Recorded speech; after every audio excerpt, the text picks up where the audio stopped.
राहुल गांधी यांच्या सुरक्षेबद्दल गेल्या 30 वर्षात मी जो अभ्यास केलेला आहे त्याचे वेळोवेळी रिपोर्ट्स मी पब्लिश केलेले आहेत आणि सोनिया गांधींपासून ते स्वतः राहुल गांधीपासून ते केंद्र सरकार सर्वांना कळवलेलं आहे. राहुल गांधी हे पाश्चिमात्य जे विदेशी शक्ती आहेत की ज्यांना भारताला डिस्टर्ब करायचं आहे त्यांच्या टार्गेटवर आहेत. एकीकडे ते हिंदुत्ववादी विरोधी म्हणून भाजपचे लोक टार्गेट करतील, संघाचे लोक टार्गेट करतील असं वातावरण निर्माण केलं गेलं आहे.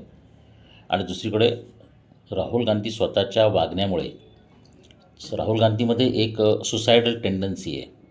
तो परत परत ब्रीच करतो सिक्युरिटी. आणि ह्याच्याबद्दल मी सोनिया गांधी, राहुल गांधी, काँग्रेस पक्ष यांना जबाबदार धरतो.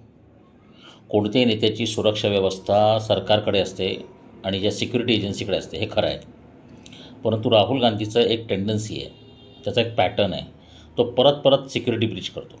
आत्ता नुकतीच बातमी आली की CRPFनी त्याला वॉर्न केलेलं आहे आणि परत काँग्रेसने जे राजकारण केलेलं आहे. तर हा जो प्रकार आहे आणि परत म्हणायचं की 2 गांधी मारले गेले असं म्हणायचं काँग्रेसच्या लोकांनी. पण 2 गांधी मारल्यानंतर 2 इलेक्शन जिंकल्या हे सांगत नाहीत काँग्रेसचे लोक. तर भाजप, काँग्रेस, सोनिया गांधी सगळे जबाबदार आहेत. ह्याच्यातून काही पुढे भयानक घडलं त्याची जबाबदारी राहुल गांधी आणि सोनिया गांधीवर आहे. मला हा बोलण्याचा अधिकार ह्याच्यासाठी की राहुल गांधीचा जीव वाचवण्यासाठी 1998मध्ये मी प्रयत्न केला.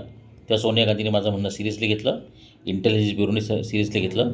याला संजय नहार साक्षीदार आहे. 2006मध्ये जेव्हा मी सांगितलं तर IBच्या रिपोर्टमुळे राहुल गांधीचा दौरा रद्द झाला महाराष्ट्रातला. पण सोनिया गांधींनी आणि काँग्रेसच्या लोकांनी माझं घरदार बर्बाद केलं. आता जर काही धोका निर्माण झाला राहुल गांधींना तर त्याची 100% जबाबदारी सोनिया गांधींवर असेल, स्वतः राहुल गांधींवर असेल, त्यानंतर सरकारवर असेल आणि काँग्रेसवर असेल.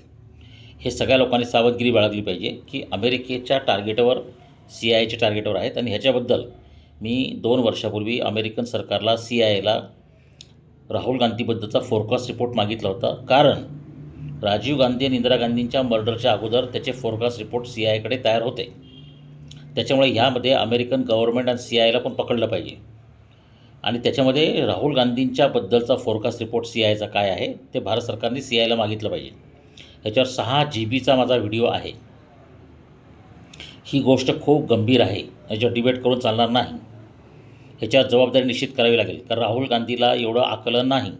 मी राहुल गांधीला कधी बदनाम केलं नाही, कधी शिवीगाळ केली नाही, कधी पप्पू म्हणाल नाही. मी माझ्या आयुष्यातला सगळ्यात मोठा सॅक्रिफाईस राहुल गांधीसाठी केलेला आहे. देशाने याची काळजी घ्यावी.